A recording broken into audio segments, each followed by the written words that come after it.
I don't know how they dress in the slums, but here, we serve people with money. The words hit like a slap across the face of the woman who had just stepped through the glittering glass doors of the upscale boutique.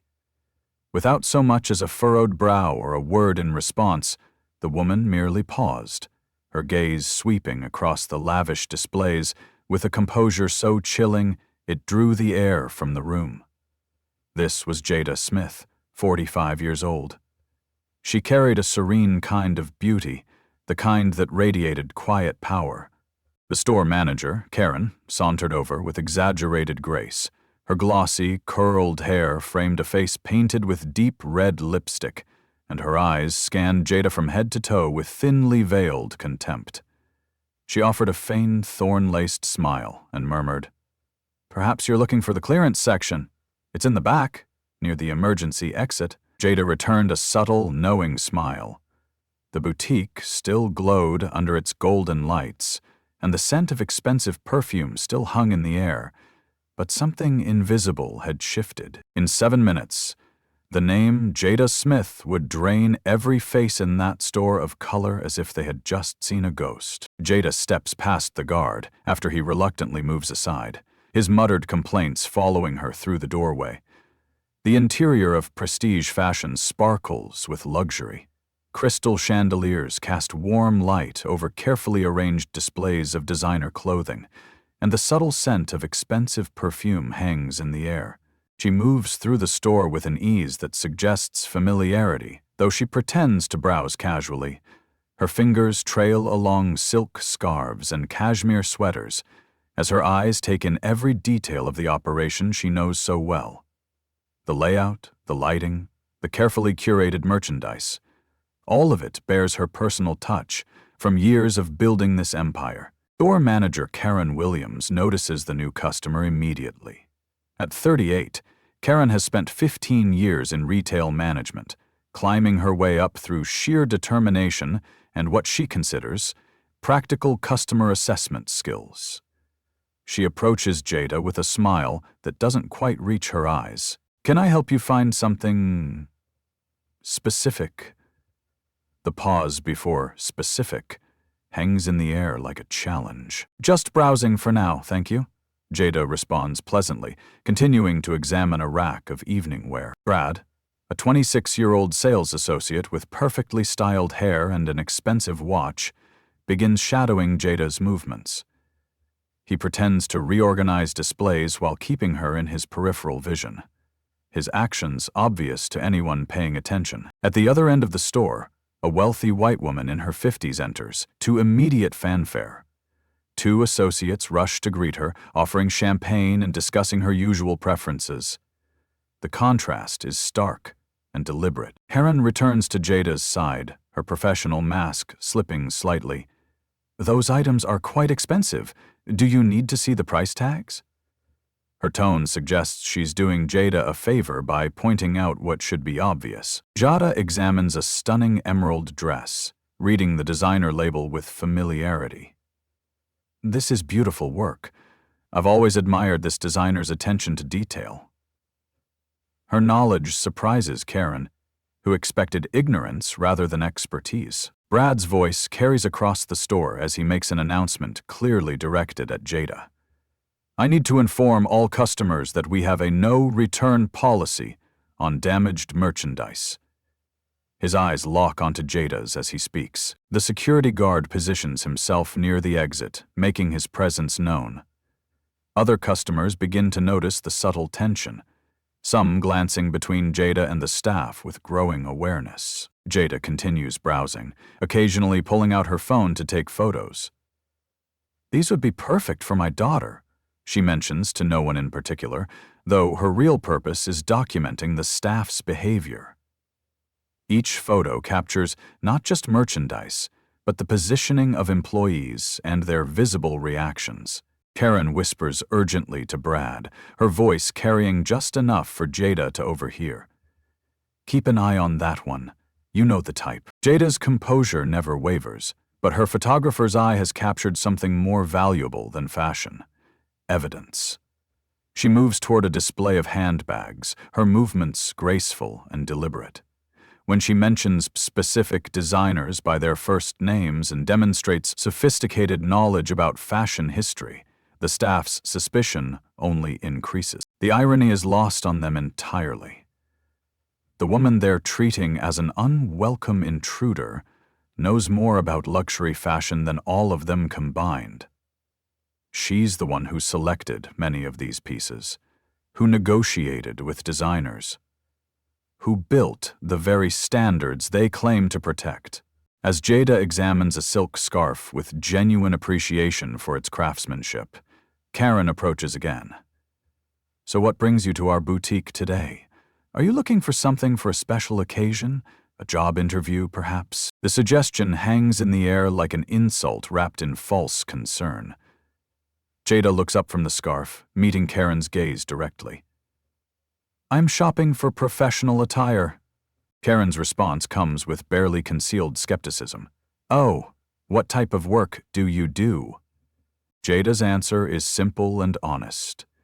"I'm in fashion." The response seems to confirm Karen's suspicions rather than alleviate them. Karen's interrogation intensifies with each passing minute. Her questions become more pointed, her assumptions more obvious. "Fashion, you say? Are you a buyer? A stylist, perhaps?" The way she emphasizes these words suggests she finds both possibilities unlikely. "Something like that?" Jada responds calmly, selecting a navy blazer from the professional wear section. She holds it up to examine the cut and construction, her expert eye noting details that escape the staff's attention. When Jada asks to try on the blazer along with a coordinating skirt, Karen's expression shifts to one of polite resistance. "Oh, I'm sorry, but our fitting rooms are temporarily closed for cleaning. Health department requirements, you understand." Jada glances toward the fitting area, where a well-dressed elderly woman emerges from a room, clearly having just tried on multiple items. The lie is as transparent as it is insulting. "I see," Jada says, her voice carrying the first hint of steel beneath the silk. "When might they reopen?"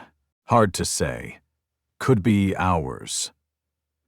Karen's smile has become a weapon. Brad approaches with practiced, casual arrogance. "Ma'am, I should mention that we require credit pre-authorization for purchases over $500. Store policy." He emphasizes the word policy as if it's a shield against unwanted customers. Jada looks around the store, noting that no such policy is posted anywhere and that the wealthy woman who just left the fitting room made no such arrangements. "That's interesting. Is this policy posted somewhere I could review it?" Brad's confidence wavers slightly. "It's internal policy. For certain situations, the exclusion tactics escalate. While other customers are offered seating in the lounge area and complimentary refreshments, Jada remains standing, unacknowledged by the hospitality that flows freely around her. A young couple receives immediate assistance selecting wedding attire, their every need anticipated and met. Karen makes a phone call within Jada's earshot, her voice deliberately loud. "Yes, we have a situation developing. The person matches the description from the downtown incident." She glances meaningfully at Jada while speaking, though no such incident ever occurred. Jada continues shopping with dignity, but her selections become more deliberate. She chooses expensive items, a $2,000 evening gown, matching shoes that cost $600, and a handbag priced at $800. Each selection is made with the confidence of someone who not only can afford luxury, but understands its true value. The staff exchanges meaningful looks and whispered conversations. Their behavior becomes increasingly obvious as they stop pretending to conduct normal business. Other customers begin to notice the charged atmosphere. Jada calls someone she refers to as her assistant. "Hi, Sarah. I'm going to be a few minutes late. Something interesting is happening at the store." Her voice remains professional, but those who know her would recognize the careful control beneath her words. While pretending to examine store policies posted on walls, Jana discreetly photographs them with her phone. Her legal mind is already cataloging violations and building a case. The tension reaches a crescendo when Jada selects the evening gown and its accessories. She approaches the counter with her selections, her posture erect and purposeful. Karen's mask finally slips completely. "Are you sure you can afford our prices? Maybe there's a more suitable store down the street. Target has some nice things." The insult lands like a slap, but Jada's response remains measured. "I'll take this, the shoes, and the handbag. Will that be a problem?" Brad loudly whispers to another employee, his voice carrying across the quiet store. "Should I call the police preemptively? You know how these situations can escalate." At that moment, an older black woman enters the store. She's impeccably dressed in designer clothing and carries herself with obvious wealth. Immediately, two associates rush to greet her with warm smiles and genuine enthusiasm. The contrast in treatment is so stark that even some customers begin to look uncomfortable. Jada observes this interaction with the careful attention of someone taking mental notes. The differential treatment isn't subtle. It's a masterclass in discrimination disguised as customer service. The older woman, unaware of the drama unfolding, is offered champagne and invited to sit in the VIP area while associates pull items for her consideration. Her credit isn't questioned, her motives aren't suspected, and her presence is celebrated rather than merely tolerated. Jada watches this display with growing resolve. Her phone buzzes with a text message, and she glances at it briefly before returning her attention to the items she's selected. "So," she says to Karen, her voice carrying new authority, "about that purchase?" Karen decides the situation requires decisive action. She signals to the security guard and Brad, gathering her allies for what she perceives as the final confrontation. With backup in position, she approaches Jada with the confidence of someone who believes she holds all the cards. "Ma'am, I'm going to have to ask you to leave." Karen's voice carries throughout the store, ensuring every customer and employee hears her declaration. "You're making our other customers uncomfortable, and frankly, your behavior is suspicious." Jada sets down the handbag she was examining and turns to face Karen directly. Her composure remains unshaken, but something in her eyes has changed. "What behavior, exactly?" "I've been quietly shopping. Don't play games with me." Karen's voice rises with indignation. "People like you come in here, act like you belong, then try to pull scams or shoplift. I've seen it 100 times. The accusation hangs in the air like poison. Other customers stop their conversations to listen, some nodding in agreement, others looking increasingly uncomfortable with the public spectacle. As the confrontation escalates, Jada's mind drifts to the memories that shaped her. She's 12 years old again, watching her grandmother being humiliated in a department store much like this one. The sales clerk had followed them around, making snide comments about people who couldn't afford to window shop. Her grandmother had maintained her dignity, but Jada saw the hurt in her eyes when they left empty-handed. That day, young Jada made a promise. She would build something better. She would create spaces where dignity wasn't determined by skin color or zip code. At 22, she walked across the stage at Harvard Business School, her grandmother beaming in the audience. The MBA was just the beginning. By 30, she had opened her first boutique with a mission statement about dignity and inclusion posted prominently by the door. At 40, she had acquired her 10th location. This very store, after a hostile takeover of the previous owners, who were bankrupting the brand with their exclusionary practices. She had personally rewritten every policy, retrained every employee, and rebuilt the culture from the ground up. Now, at 45, she stands in her own store, being accused of the very behaviors her company was founded to eliminate. The irony is as bitter as it is infuriating. The security guard steps forward with practiced authority. "Ma'am, you need to empty your purse and pockets before you leave. Standard procedure." Jada's legal training kicks in. "On what grounds? I haven't purchased anything yet, and I haven't done anything to warrant suspicion. Karen addresses the store's customers with theatrical concern. I apologize for the disruption, ladies. Unfortunately, we sometimes get people who think they can intimidate us into giving them special treatment. We don't tolerate that here. A well-dressed white customer nods approvingly. Good for you. You have to maintain standards in a place like this. The comment cuts deep, but Jada channels her anger into strategy. She discreetly texts her assistant with a coded message. Execute Plan B. Board meeting in 30 minutes. While maintaining her calm exterior, Jada systematically photographs all staff name tags and reviews the store's surveillance camera positions. Her legal mind is already building a case, cataloging every policy violation and discriminatory action. She approaches the counter one final time, placing her selected items carefully in front of Karen. I'd like to purchase these items. Will you accept my credit card, or should I pay cash? Cotton's smirk is triumphant and cruel. Honey, I don't think you understand. You're not welcome here. This is an exclusive establishment for our kind of clientele. The words echo through the store like a gunshot. Several customers gasp at the blatant discrimination, while others nod in approval. The lines are clearly drawn. Jada reaches into her purse and pulls out a credit card. Not just any credit card, but a black American Express Centurion card that only the wealthiest individuals possess. She places it on the counter with a soft click that sounds like thunder in the sudden silence. My money isn't good enough for you, Jada asks, her voice carrying a dangerous quiet. Karen barely glances at the card. We reserve the right to refuse service to anyone. That's our policy. I see. Jada picks up the card and returns it to her wallet.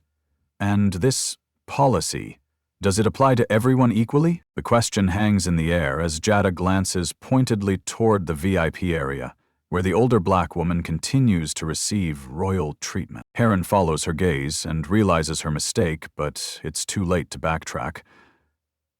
That's different. Mrs. Henderson is a valued customer.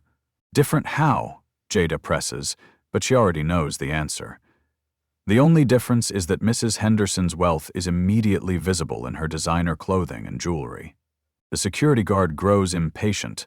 Ma'am, you need to leave now or we'll have to call the police. Jada checks her phone and sees confirmations from her team. Everything is in place. She looks up at Karen with a smile that doesn't reach her eyes. You know what? You're absolutely right. Actions do have consequences. Her voice carries a weight that Karen doesn't recognize. And in about 5 minutes, you're going to understand exactly what that means. Funny how these rules only apply to one kind of person. But do they know who they're dealing with? What happens next will shock you. Karen calls for reinforcements, and within minutes, District Manager Robert Hayes arrives on the scene. At 52, Robert has built his career on what he calls maintaining standards and protecting brand integrity.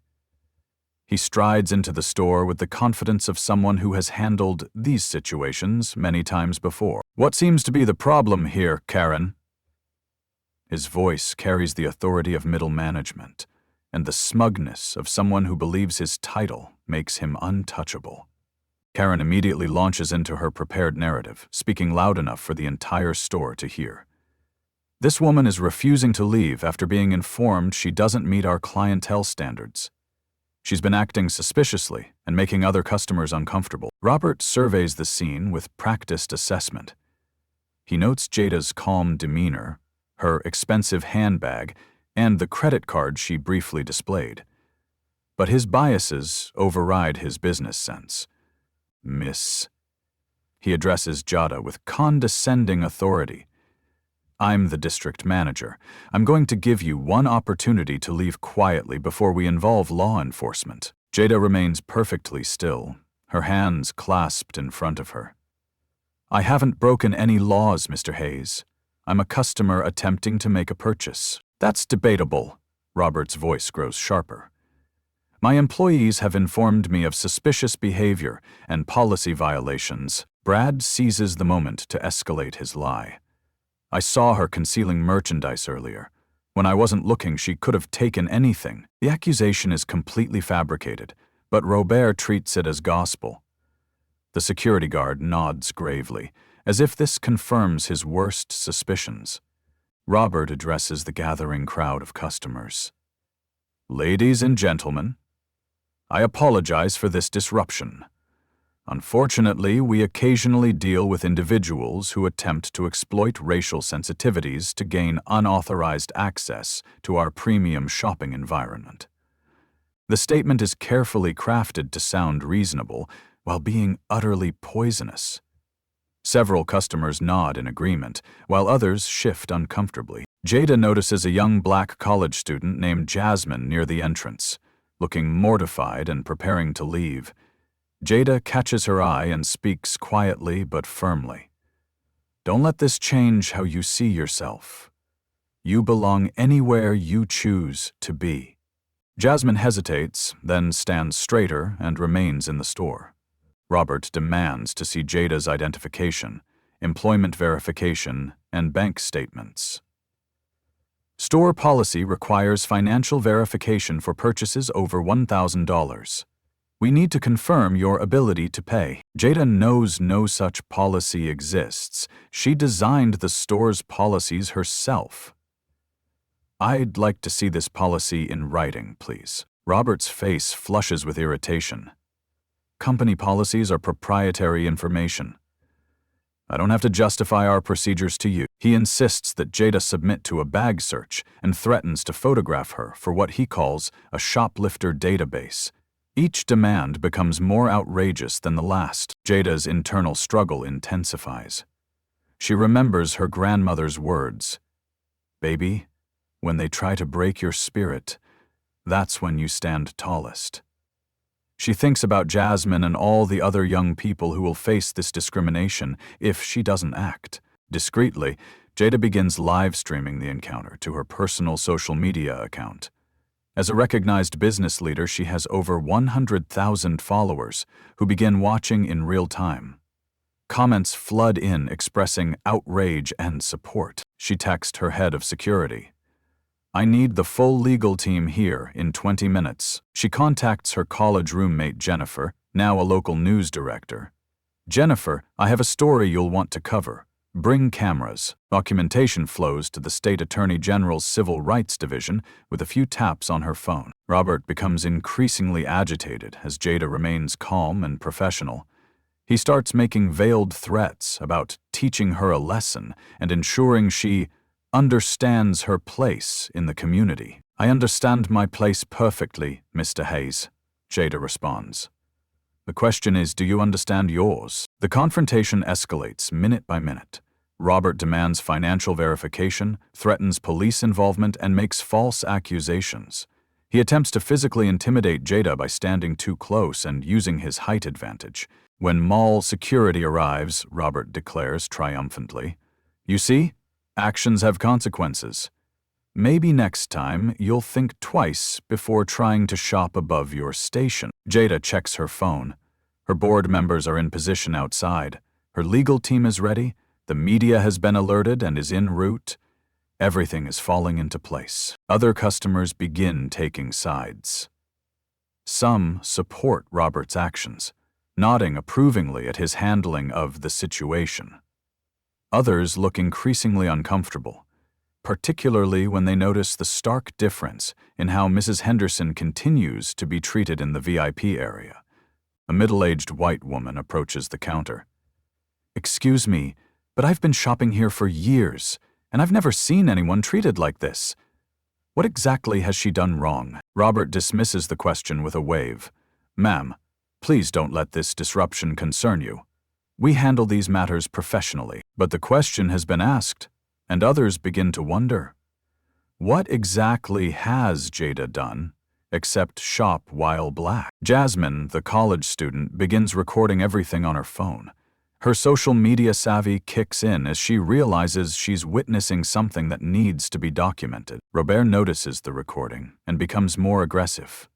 Put that phone away. You're violating our privacy policy. What privacy policy? Jasmine asks. This is a public store. And I'm a customer. The tension reaches a breaking point. Robert makes one final demand for Jada to leave immediately, threatening to have her arrested for trespassing. His voice carries the absolute certainty of someone who believes his authority is unquestionable. Jada looks at her phone one more time. A text from her general counsel confirms that everyone is in position. The board chairman is outside. The legal team has arrived. The news crews are pulling into the parking lot. She looks up at Robert with a calm smile. Mr. Hayes, you're absolutely right. Actions do have consequences. As if summoned by her words, 3 individuals in expensive suits walk through the store's entrance. Behind them, 2 local news crews enter with cameras rolling. The moment of reckoning has arrived. Jada's phone rings with perfect timing. She answers with practiced calm, her voice carrying new authority. Yes, Sarah. Please, send them in now. The transformation in the store's atmosphere is immediate and electric. Through the entrance walk 3 individuals who command attention. Jada's general counsel, Sarah Martinez, a sharp-eyed woman of 42 whose reputation in civil rights law precedes her. Head of security, James Wright, whose military bearing and expensive suit suggests serious corporate power. And board chairman William Chen, a distinguished man of 60 whose presence alone shifts the room's energy. Behind them, 2 local news crews enter, with cameras already rolling. The bright lights and obvious media attention cause several customers to stop and stare. Jasmine, the college student, realizes she's witnessing something historic and continues recording. Sarah approaches Robert and Karen with a leather portfolio containing legal documents. Her voice carries the authority of someone accustomed to corporate boardrooms and courtrooms. Mr. Hayes, Ms. Williams, I'm Sarah Martinez, General Counsel for Prestige Fashion Enterprises. You are hereby notified that your employment is terminated effective immediately for violation of federal civil rights laws and company anti-discrimination policies. Robert laughs dismissively, his confidence unshaken. Lady, I don't know what scam you're running, but I'm the district manager. I have authority here. I don't answer to you. Sarah maintains her professional composure, but her words carry the weight of legal certainty. Actually, Mr. Hayes, you were the district manager. As of this moment, you no longer have any authority in this establishment. She gestures toward Jada, with respect and deference. I'd like you to meet the actual owner of this store and the entire prestige fashion chain, Jada Smith, our CEO and founder. The revelation hits like lightning.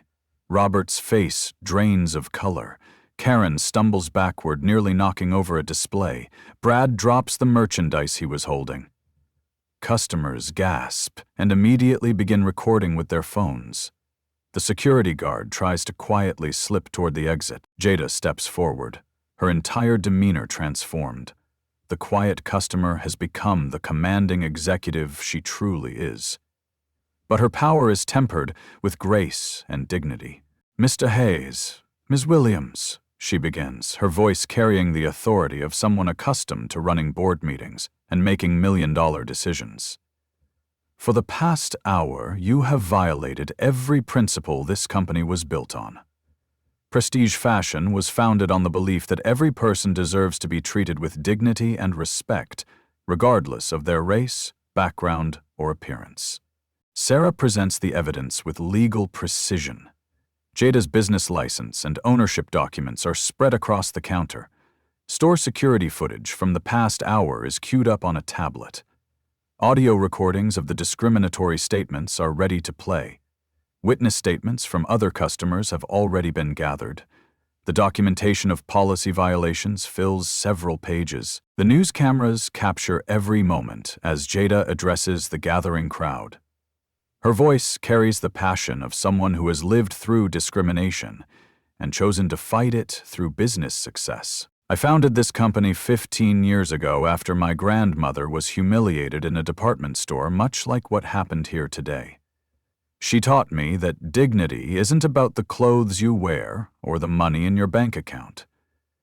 It's about how you treat others. Board Chairman William Chen steps forward to address the former employees. His corporate authority is unquestionable, and his words carry the weight of institutional power. What you witnessed today was not just discrimination against our CEO, but against the very values this company represents. Your actions have created legal liability for the company and damaged our reputation in the community we serve. Sarah explains the immediate ramifications with legal precision. Your termination is for cause, which means no severance payments and no references. The company will be filing a civil rights lawsuit, and we've already contacted state and federal authorities. You are permanently banned from all company properties, and your case will be referred to the State Attorney General's office. Despite her power and the justification for revenge, Jada chooses the path of ethical leadership. Her response demonstrates why she's successful, not because she crushes enemies, but because she builds better systems. I want to be clear, she announces to the cameras and gathering crowd. This isn't about revenge. This is about ensuring that what happened to me today never happens to anyone else in any of our stores. We will be implementing mandatory sensitivity training for all employees and reviewing our hiring practices to ensure we're building inclusive teams. Robert attempts a desperate apology, his voice shaking with the realization of what he's lost. Miss Smith, I had no idea. If I had known who you were. Jada's response cuts to the heart of the matter. Mr. Hayes, that's exactly the problem. Your behavior shouldn't change based on who I am. Every customer deserves the respect you failed to show me today. Jasmine's TikTok video goes viral within minutes. The hashtags prestige fashion and CEO revenge begin trending. Comments pour in from across the country, supporting Jada and condemning the discrimination. The local news crews captured Jada's statement for the evening broadcast. Her words will reach hundreds of thousands of viewers. Today's incident reminds us that discrimination is still alive and well in our communities. But it also shows us that when we stand up for what's right, when we refuse to accept injustice, change is possible. Mrs. Henderson, the older black woman who had been shopping in the VIP area, approaches Jada with tears in her eyes. Thank you, she whispers. Thank you for standing up. I've been coming here for years, and I never said anything when I saw how they treated other people who looked like me. Jada embraces her gently. We all do what we can when we can. Today was my day. The store fills with a strange energy, part celebration, part shock, part historic significance. Customers who supported the discrimination slink away quietly, while others stay to congratulate Jada and express their support. James Wright, the head of security, efficiently coordinates the removal of the terminated employees. Their corporate access is revoked in real time, and new management protocols are already being implemented. As the reality settles in, Jada surveys her store with new eyes. She built this place to be different, but today showed her that good intentions aren't enough. Real change requires constant vigilance and decisive action. The power has been revealed, but now comes the harder work of ensuring lasting transformation. Security guards escort Robert, Karen, and Brad from the premises with the efficiency of a corporate machine in motion. Their corporate credit cards are deactivated before they reach the parking lot. Access badges that once opened doors throughout the company are now worthless pieces of plastic. Human Resources begins formal termination documentation, while they're still processing what just happened. The viral video reaches 2 million views within the first 4 hours. Social media explodes with commentary that ranges from supportive to devastating. Comments flood in from across the globe. Jada Smith is a queen for how she handled this. Those employees got exactly what they deserved. This is why representation in business ownership matters. I'm never shopping anywhere that tolerates discrimination. Robert's fall is swift and comprehensive. He attempts to contact corporate headquarters, not realizing that Jada is corporate headquarters. His desperate calls go unanswered because there's no higher authority to appeal to. His LinkedIn profile becomes a magnet for negative comments as the story spreads through professional networks. When recruiters at other retail companies see his name associated with the viral discrimination video, they quietly remove him from consideration for positions. His reputation in the industry is destroyed in a matter of hours. Robert's wife discovers the viral video when friends start texting her links. The woman who thought she married a successful retail executive realizes she's married to a man whose face is now synonymous with workplace discrimination. Their dinner conversation that evening is tense and revealing. "How could you be so stupid?" she demands. "How could you not know who owned the company?" "How was I supposed to know?" Robert protests. She didn't look like a CEO. His wife stares at him with new recognition. "What exactly does a CEO look like, Robert?" Karen's consequences unfold with similar speed and finality. Her retail management certification is flagged for review by the credentialing board.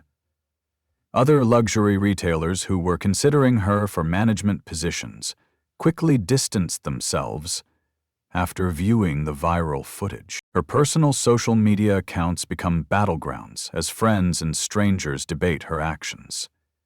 She attempts damage control by posting an apology video, but it only makes things worse. Her explanation that she was just following company policies rings hollow when the actual CEO states unequivocally that no such policies exist. Karen's parents, who immigrated from Eastern Europe and built their lives on the principle of treating everyone with respect, call her in tears. "We didn't raise you to treat people this way," her mother says. "What happened to you?" Brad faces his own reckoning when college friends see the video and begin sharing it with campus diversity groups. A job offer from a high-end fashion house is rescinded when the hiring manager Googles his name and finds the discrimination footage. His parents, both university professors who dedicated their careers to education and equality, struggle to understand how their son became the villain in a viral video about racism. Family gatherings become uncomfortable as relatives question his values and judgment. The legal ramifications extend far beyond individual consequences. The state attorney general opens an investigation into discriminatory practices across the retail industry. Federal civil rights organizations take interest in the case as an example of systemic bias in luxury retail. Other customers who witnessed similar treatment at various prestige fashion locations begin coming forward with their own stories. A potential class action lawsuit emerges as the scope of the problem becomes clear. The retail industry responds with nervous attention. Trade associations scramble to update their training materials and use the incident as a case study in what not to do. Business schools add the Jada Smith case to their ethics curricula within weeks. Diversity and inclusion consultants see a surge in demand as companies realize that one viral video can destroy years of reputation building. The 3 terminated employees attempt various forms of damage control. They appear on local talk shows claiming they've learned from their mistakes and are committed to growth. They attend sensitivity training at their own expense and volunteer with civil rights organizations. Though many groups reject their offers as opportunistic, Robert writes an op-ed for the local newspaper titled, "My Journey from Prejudice to Understanding." But it backfires when readers point out that he only began his journey after being caught on camera and losing his job.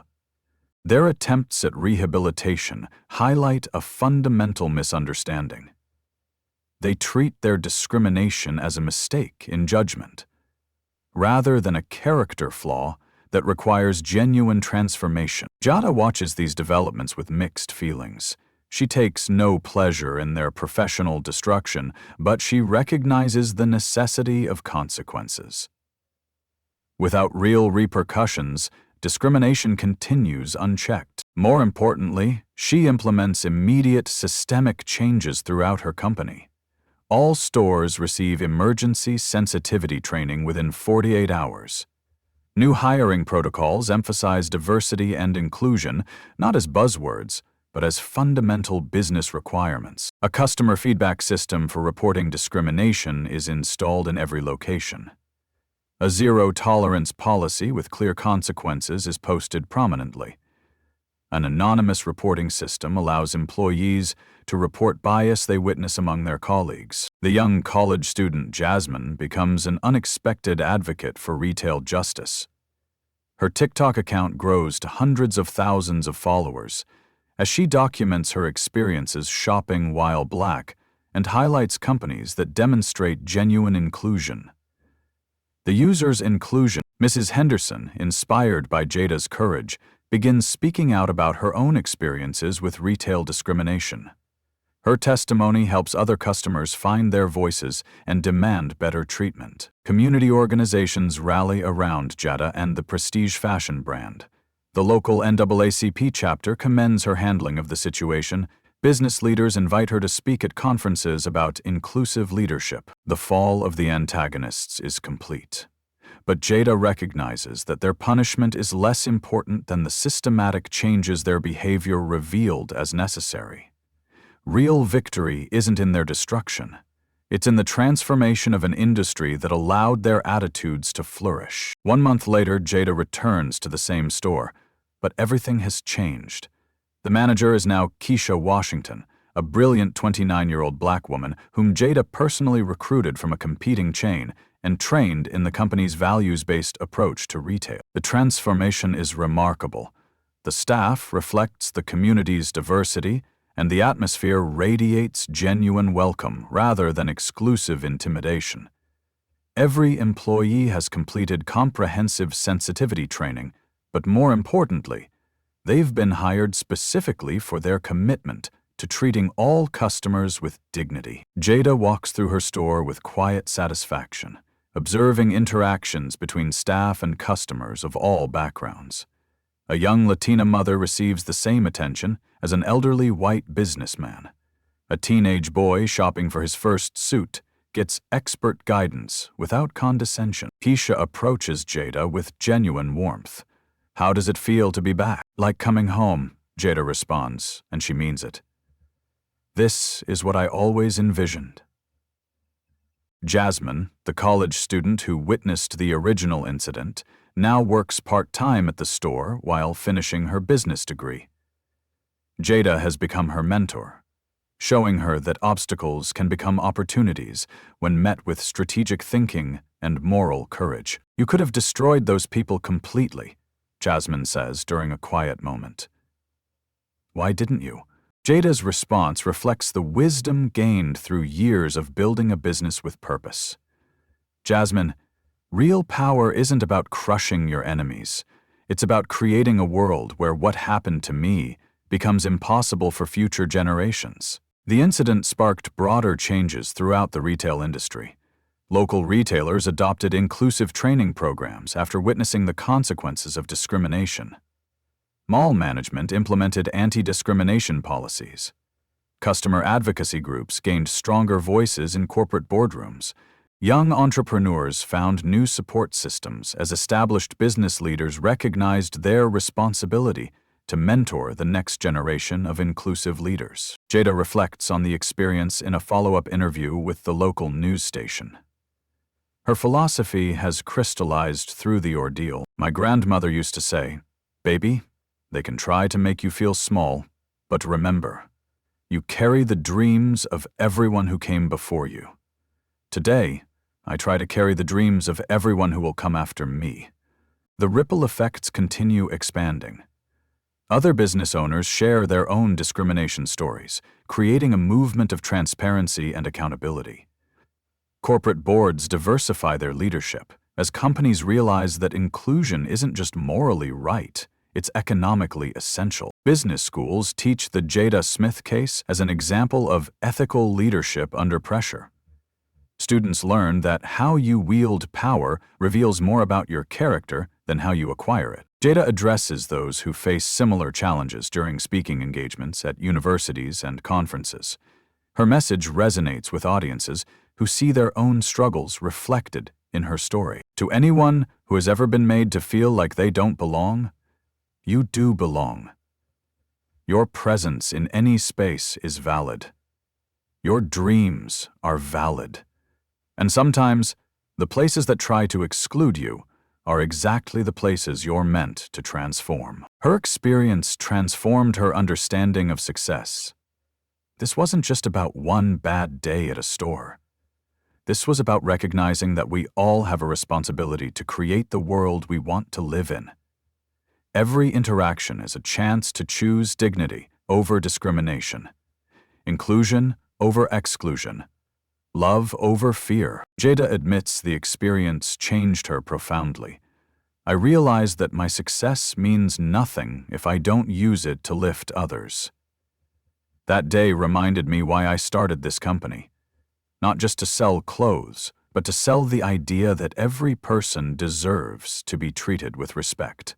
The store bustles with customers of all backgrounds, creating the inclusive environment Jada envisioned when she first founded her company. Children of various ethnicities play in the kids section while their parents shop. Elderly customers receive patient assistance. Young professionals find attire that helps them pursue their dreams. This is the real victory.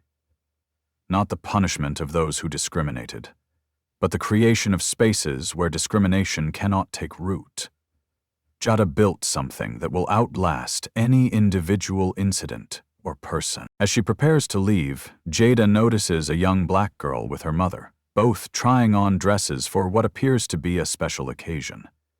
The girl's face glows with happiness as the sales associate treats her like a princess. Jada remembers being that age, watching her grandmother's humiliation and vowing to change the world. Today, that little girl will have a different memory, one of respect, dignity, and belonging. The cycle of discrimination has been broken, replaced by a culture of inclusion that will shape countless future interactions. This is how real change happens, not through revenge, but through the patient work of building something better. Jada's final message resonates with the power of lived experience, transformed into wisdom. She speaks directly to viewers with the authority of someone who has faced discrimination and chosen transformation over revenge. I want you to think about your own sphere of influence. Maybe you're not a CEO, maybe you don't own a business, but every single one of you has power. You have the power to speak up when you see discrimination. You have the power to choose where you spend your money. You have the power to vote, to mentor, to lead by example. Her call to action is both practical and inspirational, offering concrete steps that anyone can take, regardless of their position or resources. Don't wait for someone else to create the change you want to see. Start where you are, with what you have. Challenge bias when you encounter it. Support businesses that align with your values. Treat every person you meet with the dignity they deserve. Jada provides specific guidance for those inspired to act. If you see discrimination happening, document it. Support the victim. Report it. Use your voice and your platform, however big or small, to stand for justice. Shop with companies that demonstrate inclusive values through their actions, not just their marketing. Mentor someone who looks like you, or someone who doesn't. Her words carry the weight of someone who has transformed personal pain into collective progress. Remember, dignity is not negotiable. Respect is not optional. And justice delayed is justice denied. The final inspiration draws from the wisdom passed down through generations of struggle and triumph. My grandmother always said, "Baby, make your life a testimony." Today, I'm asking you to make your life a testimony too. Because the world is watching, and the future is counting on us. Jada's closing words echo with the power of truth spoken by someone who has lived it. In a world where you can be anything, choose to be the change. Choose dignity. Choose justice. Choose love. The hashtags that emerged from her story continue spreading. Choose dignity, business with purpose, justice, in action. Jada's story becomes more than viral content. It becomes a catalyst for conversations in boardrooms, classrooms, and living rooms across the country. Her example shows that real power lies not in the ability to destroy enemies, but in the wisdom to transform systems. The young woman who was denied service in her own store becomes a symbol of how dignity, strategy, and moral courage can create lasting change.